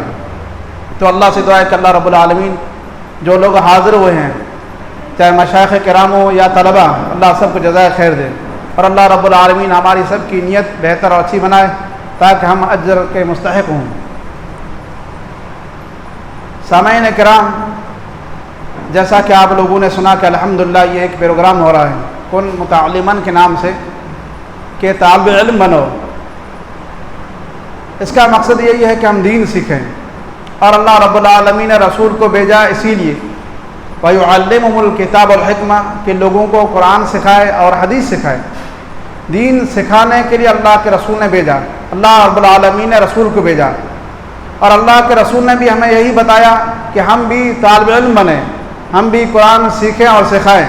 جس طرح سے اللہ کے رسول اللہ رب العالمین سے انہوں نے علم سیکھا جبریل امین کے ذریعے اور ہم کو سکھایا، ویسے ہی ہم بھی طالب علم بنے اور دوسروں کو سکھائیں۔ خیرکم من تعلم القرآن وعلمہ، تم میں سب سے بہتر وہ ہے جو علم سیکھے اور سکھائے، قرآن سیکھے اور سکھائے۔ تو یہ ہمارے اوپر ایک فرض بنتا ہے کہ ہم خود بھی سیکھیں اور دوسروں کو سکھائیں۔ قبل اس کے کہ میں اپنے موضوع میں جاؤں، کچھ تمہیدی باتیں۔ پہلے یہ کہ الحمدللہ کہ اللہ کے فضل و کرم سے ہم لوگ یہ کام کر رہے ہیں، اللہ اس کی توفیق دے اور ہم سب مل کر کے اس میں تعاون کریں تاکہ یہ کام جاری رہے اور ہمارے لیے سب کے لیے صدقہ جاریہ بنے، کیونکہ انسان مرنے کے بعد اس کے سارے اعمال ختم ہو جاتے ہیں، بچتا ہے تو صدقہ جاریہ اور اسی طرح ولد صالح، نیک لڑکا، اور علم ينتفع بہ، یا وہ علم جس کے ذریعے لوگ فائدہ حاصل کریں۔ تو علم سیکھنا اور سکھانا یہ ہمارے لیے ایک صدقہ جاریہ بن جائے گا اور اللہ رب العالمین ہمارے لیے مرنے کے بعد اس میں اجر و ثواب بھی جاری رہے گا۔ اگر ہم نے کسی کو سکھایا وہ دوسروں کو سکھاتے رہے گا یہاں تک کہ اس کا سلسلہ ختم ہو۔ دوسری چیز اللہ کا دین اللہ کا ذکر ہے، اور اگر ہم دین سیکھیں گے تو ہمیں اطمینان اور سکون ملے گا۔ اگر ہمیں اطمینان اور سکون چاہیے تو یہ اللہ کا دین ہی ہے جس سے ہمیں اطمینان اور سکون ملے گا۔ الذین آمنوا وتطمئن قلوبهم بذکر اللہ، الا بذکر اللہ تطمئن القلوب۔ جن لوگوں نے ایمان لایا ان کے دلوں کو اطمینان ملتا ہے۔ کیسے ملتا ہے؟ اللہ کے ذکر سے۔ خبردار سن لو کہ اللہ کے ذکر سے، دین کو سیکھنے اور سکھانے سے، دین پر عمل کرنے سے، دین کو سمجھنے سے آدمی کو اطمینان اور سکون ملتا ہے۔ جیسے کہ اللہ نے فرمایا انما یخشی اللہ من عبادہ العلماء، اللہ سے حقیقی ڈرنے والے علماء ہی ہوتے ہیں، کیونکہ انہوں نے حقیقی اللہ کو پہچانا۔ جیسے کہ اللہ کے رسول نے فرمایا انا اعلمکم باللہ واخشاکم للہ، مجھے تم میں سب سے زیادہ اللہ کے بارے میں علم ہے اور میں تم میں سب سے زیادہ اللہ سے ڈرنے والا ہوں۔ دوسری چیز، اس مجلس کی فضیلت اور اہمیت، اگر ہم یہاں بیٹھ رہے ہیں یا کسی بھی جگہ پر جہاں پر دین کی باتیں ہوں، جہاں پر علم سکھایا جاتا ہو، دین کی باتیں سکھائی جاتی ہوں، تو سب سے بہترین اور افضل مجلس ہے اور افضل جگہ ہے۔ اللہ کے رسول نے فرمایا ان للہ ملائکہ یطوفون فی الطرق یلتمسون اہل ذکر فاذا وجدوا تنادوا ہلموا الی حاجتکم۔ ایک حدیث میں کہ اللہ کے رسول نے فرمایا، لمبی حدیث ہے جس میں اللہ کے رسول نے فرمایا کہ اللہ کے فرشتے ہیں جن کا کام یہی ہے کہ جو لوگ ذکر والے ہیں، اللہ کو یاد کرنے والے ہیں، اور سب سے زیادہ اللہ کو یاد کرنے والے وہ ہیں جو قرآن سیکھیں سکھائیں، حدیث سیکھیں اور سکھائیں، دین کا علم سیکھیں۔ تو جب وہ دیکھتے ہیں کچھ لوگ بیٹھے ہوئے ہیں تو ایک دوسرے کو پکارتے ہیں، آؤ یہ لوگ بیٹھے ہیں جس کا تم انتظار کر رہے تھے، جن کو تم تلاش کر رہے ہو۔ پھر وہاں بیٹھ جاتے ہیں، وَيُعْفُونَهُمْ بِأَجْنِحَتِهِمْ إِلَى السَّمَاءِ الدُّنْيَا، صحیح مسلم کی روایت ہے۔ تو فرشتے ان کو اپنے پروں سے گھیر لیتے ہیں آسمان تک۔ پھر اللہ رب العالمین ان سے پوچھتا ہے، حالانکہ اللہ جانتا ہے کہ میرے بندے کو کیسے پایا، تو وہ بتاتے ہیں کہ وہ اللہ کی تعریف کر رہے تھے، تجھے یاد کر رہے تھے، یہاں تک کہ اللہ رب العالمین آخر میں فرماتا ہے اے فرشتے تم گوار ہو، انی قد غفرت لہم، میں نے ان سب کو معاف کر دیا۔ یعنی اگر ہمیں صرف یہی فائدہ حاصل ہو کہ اس مجلس میں ہم بیٹھے ہیں اور اللہ ہمیں معاف کر دے، سب سے بڑا فائدہ ہے۔ تو ایک فرشتہ کہتا ہے اللہ اس میں ایک آدمی ایسا ہے جس کا کام سیکھنا سکھانا نہیں تھا، ایسے ہی دیکھا لوگ کیا کر رہے ہیں، کیا ہو رہا ہے، انما جاء لحاجۃ، تو اللہ نے فرمایا ہؤلاء لا یشقی بہم جلیسون، جو ان کے ساتھ بیٹھا ہے وہ بھی بدبخت نہیں ہوتا، میں اس کو بھی معاف کر دیتا ہوں۔ اور ساتھ میں ہم تو قرآن سن رہے ہیں، حدیث سن رہے ہیں، سنانے کا اجر ثواب ہے، اس میں کوئی شک نہیں ہے، ساتھ میں اللہ کے رسول کی حدیثیں پڑھ رہے ہیں تو اس کا بھی اجر ثواب ہے۔ جیسے کہ اللہ کے رسول نے فرمایا نضر اللہ امرا سمع منا حدیثا فحفظا حتى يبلغا، اللہ اس کو تر و تازہ رکھے جس نے کوئی حدیث سنی اور اس کو یاد کیا، دوسروں تک اس کو پہنچایا۔ اسی طرح جب اللہ کے رسول کا نام آتا ہے تو ہم اس پر درود بھیجتے ہیں، من صلی علیہ صلاۃ صلی اللہ علیہ بہا عشرا، جو اللہ کے رسول پر ایک مرتبہ درود بھیجے اللہ اس پر 10 مرتبہ مغفرت کرتا ہے، اس کی پر رحمت بھیجتا ہے۔ کتنا بڑا ثواب ہے۔ اگر ہمیں صرف یہی فائدہ مل جائے تب بھی کافی ہے، چاہے کہ ہم علم سیکھیں، دین سیکھیں، احکام سیکھیں، عربی سیکھیں۔ تیسری چیز، اللہ رب العالمین نے جس طرح سے ہمیں موقع دیا اور جس طرح سے ہم جمع ہوئے تو اللہ کا سب سے بڑا احسان اور شکر، اور بعد میں جو ہمارے احباب اور ہمارے مشائخ جو لوگ حاضر ہوئے اور ساتھ دیے ان کو بھی اللہ جزائے خیر دے، کیونکہ جب تک ایک آدمی رہے گا اس سے کام ہوگا لیکن ادھورا ہوگا، جب تک دوسروں کا تعاون نہیں ہوگا تب تک آدمی پورا کام نہیں کر سکتا ہے۔ وہ ایک ابراہیم علیہ السلام تھے جن کو اللہ نے کہا کہ وہ ایک امت تھے لیکن وہ انبیاء تھے اور ان کو اللہ نے ہمت دی تھی، لیکن ہم سب کو ایک دوسرے کے تعاون اور مدد کی ضرورت ہے۔ والمؤمنون والمؤمنات بعضهم اولیاء بعض، مومن ایک دوسرے کے مددگار ہیں، تعاون کرتے ہیں بھلائی کا حکم دینے میں اور برائی سے روکنے میں۔ اور اسی طرح اللہ نے فرمایا وتعاونوا علی البر والتقوى ولا تعاونوا علی الاثم والعدوان، کہ نیکی اور بھلائی کے کام میں ایک دوسرے کو ساتھ دو اور گناہ کے کام میں کسی کا ساتھ مت دو۔ تو الحمدللہ چاہے مشائخ کرام علماء ہوں یا آپ لوگ ہوں، ہم سب مل کر کے اس کام میں مدد کریں ایک دوسرے کی اور اس کام کو جاری رکھیں تاکہ ہمارے لیے اس میں اجر و ثواب اور ہمارے لیے نیکی کا ایک ذریعہ بن جائے، کیونکہ سب نیکیاں اس کا اجر ملتا ہے لیکن علم سیکھنا یہ سب سے بڑی نیکی ہے، کیونکہ سارے اعمال کی بنیاد اسی علم پر ہے۔ تو آپ گویا کہ ایک بنیاد سیکھ رہے ہیں، تو اس بنیاد کو سیکھ کر کے ہم سارے اعمال کو بھی اچھی طرح ادا کر سکتے ہیں۔ جو موضوع تھا، میں معافی چاہتا ہوں کہ میں نے اپنا وقت تمید میں لے لیا۔ جو موضوع ہے میرا وہ علم کے لیے سفر کرنا، علم کے لیے سفر کرنا، علم کے لیے آدمی کہیں جائے تو اس کی کتنی بڑی اہمیت ہے، اور اسی طرح کیسے علماء کرام نے علم حاصل کرنے کے لیے سفر کیا، اور آج ہمیں گھر میں علم مل رہا ہے، بیٹھے بیٹھے مل رہا ہے، تب بھی ہم لوگ علم حاصل نہیں کر رہے ہیں۔ تو اللہ رب العالمین نے فرمایا فَلَوْلَا نَفَرَ مِنْ كُلِّ فِرْقَةٍ طَائِفَةٍ، کہ تم میں سے کوئی ایسی جماعت کیوں نہیں نکلتی جو علم سیکھے، یتفقہوا فی الدین، جو علم سیکھے اور اپنی قوم کو جب واپس لوٹائے تو ڈرائے، تاکہ وہ لوگ لعلہم یحذرون، تاکہ وہ ڈر جائیں۔ تو اسی لیے ہمیں چاہیے کہ ہمیں سے کچھ ایسے لوگ ہوں جو علم سیکھیں اور دوسروں کو سکھائیں۔ سب لوگ اپنا کام کر رہے ہیں، لیکن علم کو سیکھنا اور سکھانے والے لوگ بہت کم ہیں، اگرچہ ہر کوئی اپنی عبادت اپنے حساب سے کر رہا ہے، لیکن دوسروں تک یہ علم پہنچانا، دوسروں تک یہ بات پہنچانا، یہ وہی لوگ کر سکتے ہیں جو علم کو سیکھیں اور سکھائیں۔ اسی طرح اللہ کے رسول نے فرمایا وَمَنْ سَلَكَ طَرِيقًا يَلْتَمِسُ فِيهِ عِلْمًا سَهَلَ اللَّهُ بِهِ طَرِيقًا إِلَى الْجَنَّةِ، جو آدمی کسی راستے میں چلتا ہے، کسی جگہ جاتا ہے، چاہے دور ہو یا زیادہ، جیسے جس کی مشقت تکلیف ہوگی اس کو ایسا اجر ملے گا، تو اللہ رب العالمین اس کے لیے جنت کا راستہ آسان کر دیتا ہے۔ قُلْ لِلنَّاسِ يَغْدُوا فَبَائِعُ النَّفْسَ فَمُعْتِقُهَا مُوبِقُهَا، ہر شخص اپنے گھر سے نکلتا ہے، لیکن کوئی آدمی اپنے آپ کو ہلاک و برباد کر دیتا ہے گناہوں کے ذریعے، برے اعمال کے ذریعے، جیسا اس کا نکلنے کا مقصد ہوتا ہے، اور کچھ لوگ اپنے نفس کو آزاد کر دیتے ہیں اطاعت کے ذریعے، بندگی کے ذریعے، نیک علم سیکھنے کے ذریعے، جیسے جس کی جو عبادت ہو۔ اللہ رب العالمین نے موسیٰ علیہ السلام کا ذکر کیا۔ موسیٰ علیہ السلام ایک بہت عظیم نبی ہیں، 5 اولو العزم نبیوں میں سے ایک نبی ہیں، لیکن اللہ رب العالمین نے ان کو علم کے لیے خضر علیہ السلام یا خضر دونوں پڑھ سکتے ہیں، اس کے پاس علم سیکھنے کے لیے بھیجا۔ حالانکہ موسیٰ علیہ السلام خضر علیہ السلام سے بغیر کسی شک کے زیادہ علم رکھنے والے ہیں، لیکن خضر علیہ السلام ان کے پاس ایک مخصوص علم تھا جس کو سیکھنے کے لیے اللہ رب العالمین نے موسیٰ علیہ السلام کو بھیجا۔ لمبا قصہ ہے، لیکن اس میں یہ کہ موسیٰ علیہ السلام نے سفر کیا۔ امام بخاری رحمہ اللہ نے یہاں پر ذکر کیا باب ما ذکر فی ذہاب موسیٰ علیہ السلام فی البحر الی خضر علیہ السلام، کہ موسیٰ علیہ السلام کا سفر میں جانا، دریا کا سفر کرنا خضر علیہ السلام کی طرف، کسی لیے علم سیکھنے کے لیے۔ کتنا بڑا سفر! موسیٰ علیہ السلام نے کہا وَإِذْ قَالَ مُوسَىٰ لِفَتَاهُ لَا أَبْرَحُ حَتَّىٰ أَبْلُغَ مَجْمَعَ الْبَحْرَيْنِ أَوْ أَمْضِيَ حُقُبًا، انہوں نے اپنے نوجوان سے، ساتھی سے کہا، یعنی گویا کہ علم کے راستے میں ایک ساتھی کی بھی ضرورت ہے، وہ ہے یوشع بن نون ساتھ میں تھے۔ اپنے نوجوان سے کہا کہ میں برابر چلتے رہوں گا یہاں تک کہ 2 دریا جہاں ملتے ہیں وہاں پہنچوں، یا میں سالوں سال چلتا رہوں۔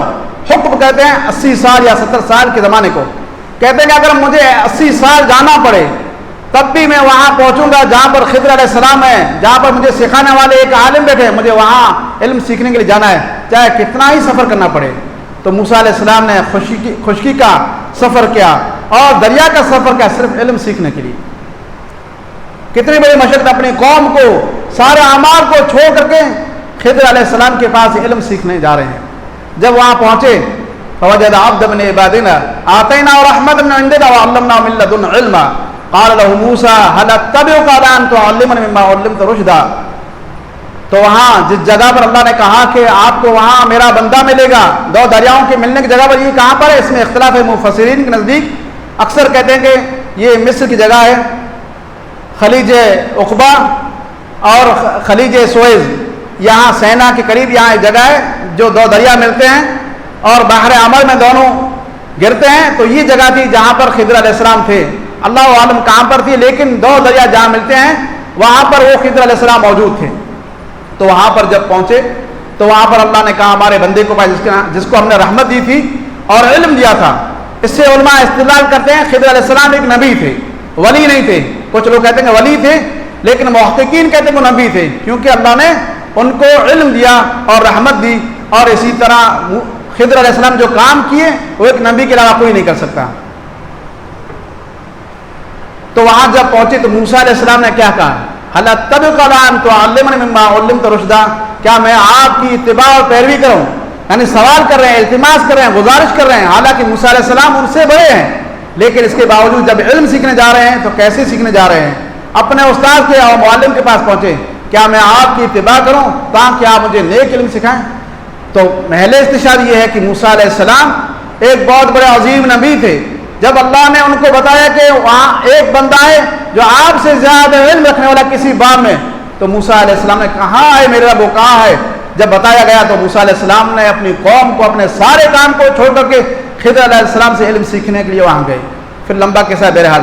تو جب ایک نبی جن کو اللہ نے سب کچھ دیا تھا اور سب کچھ ان کے پاس علم تھا، اس کے باوجود بھی وہ علم سیکھنے کے لیے اتنا لمبا سفر کر رہے ہیں، تو کیا ہمارا حق نہیں بنتا ہے کہ ہمارا دین جو آج ہمارے پاس ہمارے گھروں میں اور ہمارے پاس علماء ساری چیزیں موجود ہیں، اس کے باوجود بھی ہمیں نماز اچھی طرح پڑھنے نہ آتی ہو، اس کے باوجود بھی ہمیں کوئی دعا یاد نہ ہو، تو یہ ہماری بہت بڑی خامی ہے. بہرحال اللہ کے رسول علیہ السلام جب نبی بن کے آئے اور لوگوں کو سکھائے، تو اللہ کے رسول کے جو صحابہ کرام تھے ویسے ہی سفر کرتے تھے علم کے لیے، اللہ کے رسول کے زمانے میں اور اس کے بعد بھی. عمر بن خطاب رضی اللہ تعالیٰ عنہ کاروبار تھا، ان کا کام تھا، بڑی عمر کے تھے، لیکن اس کے باوجود بھی علم سیکھتے تھے. ان کے ایک ساتھی تھے انصاری، باری لگائی، ایک دن انصاری جائے اللہ کے رسول کے درسوں میں اور مجلس میں، اور ایک دن حضرت عمر جائے، اور دونوں ایک دوسرے کو بتائیں کہ آج اللہ کے رسول نے یہ بتایا، دوسرا کہتا ہے یہ بتایا. انزل یومن وانزل ینزل یومن وانزل یومن، ایک دن وہ اترتا ایک دن میں اترتا، اور سارا علم جو ہوتا ایک دوسرے کو بتاتے تھے. تو یہ اللہ کے رسول کے زمانے میں عمر بن خطاب رضی اللہ تعالیٰ عنہ اپنا کام کاج ایک دن چھوڑتے اور ایک دن علم سیکھتے، پھر ایک دن کام کے لیے جاتے، لیکن جس دن کام کے لیے جاتے اس دن دوسرے کو بھیجتے کہ جاؤ تم سیکھو کہ اللہ کے رسول نے کیا کہا ہے، پھر وہ اس کو بتاتے. تو ایسے شوق تھا صحابہ کرام کو. اللہ کے رسول کے وفات کے بعد بھی صحابہ کرام ایسے بیٹھے نہیں رہے. جابر بن عبداللہ رضی اللہ تعالیٰ عنہ، جیسے کہ امام بخاری نے ادب المفرد میں اپنی سند سے بیان کیا ہے، اور اسی طرح بخاری میں تعلیق کے ساتھ ذکر کیا، یعنی بغیر سند کے، کہتے ہیں کہ جابر بن عبداللہ نے مصر کی طرف 1 مہینے کا سفر کا ایک حدیث کو حاصل کرنے کے لیے، اور اس کے لیے انہوں نے اونٹ خریدا. 1 مہینے کا سفر کا ایک حدیث کو حاصل کرنے کے لیے ایک صحابی، اور وہ بھی 1 مہینے کا سفر، اس کے لیے ایک اونٹ خریدے. اور آج ہمارے پاس موبائل میں حدیثیں موجود ہیں اور اسی طرح ہمارے پاس علماء موجود ہیں، لیکن ہمارا اکثر وقت موبائل میں بکواسوں میں اور عام باتوں میں جاتا ہے، لیکن اس سے قرآن سنیں یا حدیث سنیں بہت ہی کم لوگوں کو توفیق ملتی ہے. لیکن ایک حدیث کو حاصل کرنے کے لیے انہوں نے 1 مہینے کا سفر کیا. اسی طرح بہت سارے صحابہ کرام کی مثالیں ملتی ہیں. اس کے بعد جو بڑے بڑے ہمارے امام تھے، ائمہ تھے، ان کا بھی یہی حال تھا. امام احمد بن حنبل کہتے ہیں یا انہوں نے 10 حدیثوں کو حاصل کرنے کے لیے بغداد سے یمن کا سفر کیا، صنعاء کا 2 مہینوں کا سفر. 10 حدیثوں کو حاصل کرنے کے لیے بڑے امام تھے، ان کے پاس ساری حدیثیں موجود تھی، اس کے باوجود بھی انہوں نے 10 حدیثوں کو حاصل کرنے کے لیے 2 مہینوں کا سفر کیا. اور آج ہم گھر بیٹھے مسجد میں جانا، درس سننے تک ہمیں تکلیف اور پریشانی ہوتی ہے. سننے کے لیے ہمارے لیے وقت، ہمارے پاس وقت نہیں ہے. ساری چیزوں کے لیے وقت ہے لیکن علم سیکھنے کے لیے وقت نہیں ہے. اسی طرح بقی بن مخلد، جن کے بارے میں کہا جاتا ہے کہ ان کی مسند دنیا میں سب سے بڑی حدیث کی کتاب تھی، لیکن آج موجود نہیں ہے، سب سے بڑی. انہوں نے اندلس اسبانیہ سے سفر کیا بغداد کی طرف، اور امام احمد بن حنبل سے علم سیکھنے کے لیے. جب وہاں پہنچے تو امام احمد پر تکلیفیں اور پریشانیاں تھیں قرآن کے مسئلے میں، تو ان کو منع تھا کہ وہ کوئی درس دیں، عام تقریر کریں، عام حدیثیں بیان کریں. تو پہنچے تو یہ حال تھا. اور یہ معتصم اور اسی طرح واسقہ وغیرہ کا زمانہ تھا جنہوں نے ان پر سختی کی تھی. تو جب وہاں پہنچے تو یہ حال تھا امام احمد بن حنبل کا، ان کو معلوم نہیں تھا. پہنچے، لوگوں نے بتایا تو گئے امام احمد بن حنبل کے پاس اور کہا کہ میں غریب آدمی ہوں، دور سے آیا ہوں آپ سے علم سیکھنے کے لیے. تو کہا کہ آپ کو معلوم ہے تو میرے اوپر پابندیاں ہیں، میں باہر نہیں نکل سکتا، کیسے علم حاصل کرو گے؟ تو کہا کہ میں ایک فقیر بھکاری کی شکل میں آپ کے پاس آؤں گا، ہر روز ایک بھکاری کی شکل میں آؤں گا، ڈنڈا لے کر کے، پرانے کپڑے پہن کر کے، اور کہوں گا کہ روٹی وغیرہ دے دیجئے. تو آپ مجھے اپنے گھر کے اندر بلائیں اور مجھے 1-2 حدیثیں سکھائیں.